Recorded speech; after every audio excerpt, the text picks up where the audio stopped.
கர்த்தருடைய பரிசுத்தமான நாம மகிமைப்படுவதாக. ஆசீர்வாதமான ஒரு நல்ல காலை நேரத்திலேயும் இந்திய தேவசபை பாளையங்கோட்டையிலிருந்து தினந்தோறும் வழங்கும் காலை மன்னாவை உங்களோடு கூட பகிர்ந்து கொள்வதில் மிகுந்த சந்தோஷம். கிருபையாய் கர்த்தர் தந்த நாளுக்காக கர்த்தரை துதிப்போம். இந்த நாள் ஜூன் மாதம் 20ஆம் தேதி வெள்ளிக்கிழமை காலவேளை. இந்த காலவேளைக்கான தியான அதிகாரம் உபாகமம் 18வது அதிகாரம். இந்த அதிகாரத்திலே மொத்தம் 22 வசனங்கள் உள்ளன. இந்த அதிகாரத்தில் இஸ்ரவேல் ஜனங்கள் நடந்து கொள்ள வேண்டிய சில காரியங்களை குறித்து கர்த்தர் பேசுகிறார்.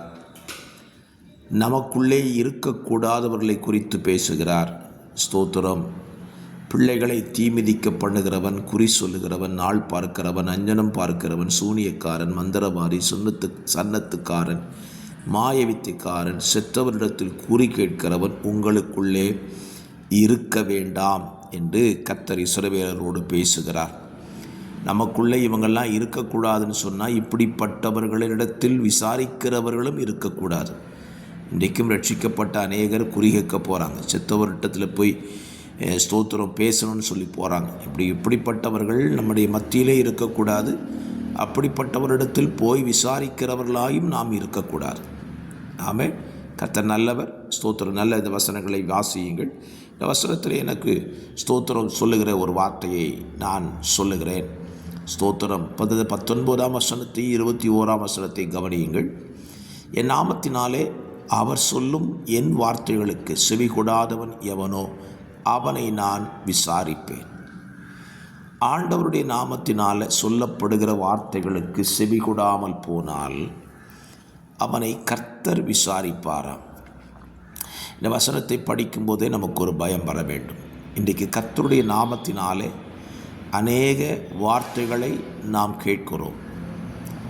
அந்த வார்த்தைகளுக்கு நாம் செவி கொடாமல் அல்லது கீழ்ப்படியாமல் காண்பிப்போமானால் அந்த வார்த்தைகளின் நிமித்தம் கர்த்தர் நம்மை விசாரிப்பேன் என்று சொல்லுகிறார். கர்த்தரால் விசாரிக்கப்பட்டால் அது எத்தனை பெரிய ஆபத்தை விளைவிக்கும் என்பதை நாம் அறிந்திருக்க வேண்டும். ஆகவே இந்த காலவெளியிலேயும் கர்த்தர் நம்மிடத்தில் சொல்லுகிற வார்த்தைகளுக்கு செவி கொடுக்கிறவர்களாக நம்முடைய வாழ்க்கையை மாற்றிக்கொள்வோம். அப்படியானால் கர்த்தர் நம்மிடத்தில் சொல்லுகிறார் என்பதை எப்படி புரிந்து கொள்ள முடியும்? 21ஆம் வசனத்திலே சொல்லுகிறான், கர்த்தர் சொல்லாத வார்த்தை இன்னதென்று நான் எப்படி அறிவேன் என்று நீ உன் இருதயத்தில் சொல்வாயாகில். ஒரு தீர்க்கதரிசி கர்த்தருடைய நாமத்தினாலே சொல்லும் காரியம் நடவாமலும் நிறைவேறாமலும் போனால் அது கர்த்தர் சொல்லாத வார்த்தை. அந்த தீர்க்கதரிசி அதை துணிகரத்தினால் சொன்னான், அவனுக்கு நீ பயப்பட வேண்டாம். அப்படியானால் இன்றைக்கு ஒரு பயத்துக்குரிய ஒரு ஊழியம் என்று சொன்னால் அது தீர்க்கதரிசிகள் செய்கிற ஊழியம்தான். கர்த்தர் சொன்னார்னு சொல்லி உங்களை பயம் காட்டுறேன்னா பயப்படாதீங்க.